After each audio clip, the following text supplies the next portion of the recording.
দৃষ্টি অবনত রাখা। আল্লাহ তাআলা এ ব্যাপারে কোরআনে ইরশাদ করেছেন, অর্থাৎ মুমিনদেরকে বলুন তারা যেন দৃষ্টি অবনত রাখে। আয়াতের উপর আমল করার পদ্ধতি হল সর্বদা নিজের দৃষ্টি অবনত রাখার চেষ্টা করা, দিক বিদিক দৃষ্টিপাত করা থেকে নিবৃত্ত রাখার চেষ্টা করা, রাস্তায় চলার সময় দৃষ্টির হেফাজত করা, বিশেষত যেখানে নগ্নতা ও পর্দাহীনতায় ছেয়ে গেছে সেখানে দৃষ্টি হেফাজত রাখা বড় কষ্টসাধ্য ব্যাপার।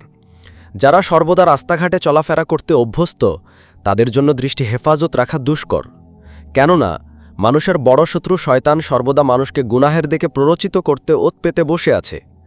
আল্লাহ তাআলা যখন তাকে অবাধ্যতার কারণে অভিসম্পাত করলেন তখন সেই শপথ করে বলল, অর্থাৎ আমি তাদেরকে চতুর্দিক থেকে আক্রমণ করব, সম্মুখ থেকে, পশ্চাৎ থেকে, ডান পাশ থেকে ও বাম পাশ থেকে।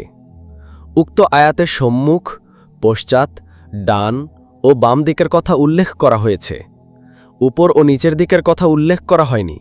কারণ উপর দিক থেকে আল্লাহর রহমতের বাড়িধারা বর্ষিত হয় আর নিচের দিক থেকে শয়তান প্রতারিত করতে পারে না। সুতরাং কুদৃষ্টি থেকে বাঁচতে চাইলে উপর দিকে দেখতে হবে অথবা নিচের দিকে। উপর দিকে দৃষ্টিপাত করে চলাফেরা করার সুযোগ নেই, তাই দৃষ্টি অবনত রেখে চলাফেরা করলে শয়তান কোমলহেরণা দিতে পারবে না ইনশাআল্লাহ। রাস্তাঘাটে উঠা বসা না করা, যথাসম্ভব নিজেকে গৃহে আবদ্ধ রাখার চেষ্টা করা, একান্ত প্রয়োজন ছাড়া অপ্রয়োজনে ঘর থেকে বের না হওয়া। হাদিসে এসেছে, হযরত উকবা বিন আমের থেকে বর্ণিত, আমি রাসূলকে জিজ্ঞেস করলাম, ইয়া রাসূলাল্লাহ, মুক্তির উপায় কি? প্রত্যুত্তরে তিনি বলেন, তুমি নিজের জবানকে সংযত রাখো, তোমার গৃহকে তোমার জন্য প্রশস্ত রাখো এবং পাপের জন্য ক্রন্দন করো। উক্ত হাদিসে গৃহ প্রশস্ত হওয়ার অর্থ হল নিজের পরিবার পরিজনের সাথে গৃহে অবস্থান করা, অপ্রয়োজনে ঘর থেকে বের না হওয়া। অযথা রাস্তাঘাটে বসে থাকার ব্যাপারে হাদিসে নিষেধাজ্ঞা এসেছে।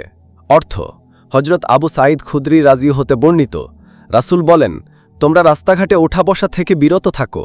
সাহাবা একেরাম বললেন, ইয়া রাসূলাল্লাহ, একান্ত প্রয়োজনে আলাপ আলোচনার জন্য বসতে হলে তখন কি করব? প্রত্যুত্তরে রাসূল বলেন, মজলিসে যদি অবশ্যই বসতে হয় তাহলে রাস্তার হক আদায় করো।